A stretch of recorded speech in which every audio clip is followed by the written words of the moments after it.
Colonial যে historiography ছিল সেটাতে আমাদের এরম করে দেখানো হয়েছে যে আমরা মানে এখানে বসেছিলাম, আমরা মানে কোনোভাবে একটা ব্যাকওয়ার্ড দেশ ছিলাম, আর ইংরেজরা এসে আমাদের সব কিছু এখানে সব কিছু ওরা বানিয়েছে।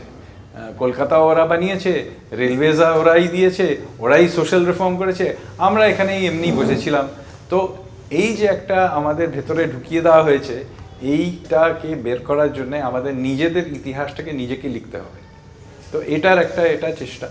এটা একটা কাজ, এটা তো বড় যুদ্ধ। এবং যখনই এই ইতিহাসকে বলি আমরা হিস্ট্রি রিফর্ম করা বা ইতিহাসকে নতুন করে ইতিহাসের পুনর্লিখন, ঠিক সেই সময়তে আমরা অনেক ধরনের বিতর্ক প্রশ্ন শুনতে পাই। এতদিন ধরে আমরা যে ধরনের, বিশেষত আমি কলকাতার মেয়ে হিসেবে এখানে পশ্চিমবঙ্গে আমাদের বাংলা সিলেবাস আমরা যা পড়ে এসেছি, পরবর্তীকালে আমরা দেখি যে তার সঙ্গে আসল ইতিহাসের অনেক পার্থক্য রয়েছে।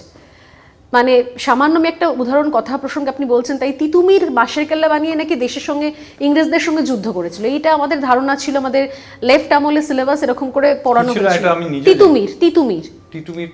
তিতুমির হচ্ছে, কিন্তু পরবর্তী আমরা জানতে পারি তিতুমির হচ্ছে খিলাফত আন্দোলনের একজন নেতা ছিল। সে আর কি এই ধর্ম পরিবর্তনের কাজ করছিল, লুট ছিল হিন্দু রাজাদেরকে।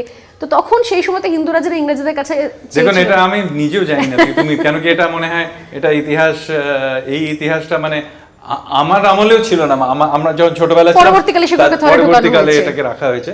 কিন্তু তার মধ্যে আমরা যে আমাদের যে বাঙালি বিপ্লবী ছিল তাদের ধীরে ধীরে আমরা ইতিহাস থেকে সরিয়ে দিয়েছি। অনেক লোকেরা ভাবে কি এই যে রাস্তাটা আছে কি বলে রাসবিহারী অ্যাভিনিউ হচ্ছে রাসবিহারী বোসের নামে, এটা রাসবিহারী অ্যাভিনিউ আসলে নয়, ওটা একটা রাসবিহারী ঘোষ বলে একটা কংগ্রেসের একজন নেতা ছিল, তার নামে ওটা নাম রাখা হয়েছে। রাসবিহারী বোস যে মানে প্রায় বিপ্লবীদের মানে টপ লিডার ছিলেন, একভাবে যে আজাদ হিন্দ ফৌজ যেটাকে বানানো হয়েছিল ওটা নেতাজি নয়, রাসবিহারী বোস অ্যাকচুয়ালি ওটার এস্টাবলিশমেন্ট করেছিলেন। তো প্রায় ওনাকে আমাদের ইতিহাস থেকে মানে সরিয়ে দেওয়া হয়েছে। কলকাতা বা পশ্চিমবঙ্গে প্রায় কোনো মনুমেন্ট বা কোনো জায়গায় রাসবিহারী বিষয়ের নামে কিছু নেই। আর সেরকমভাবে অনেকে আছে, বাঘাযতীনের নামে কি আছে, একদম শচীন্দ্রনাথ সান্যালের নামে কি আছে। এবং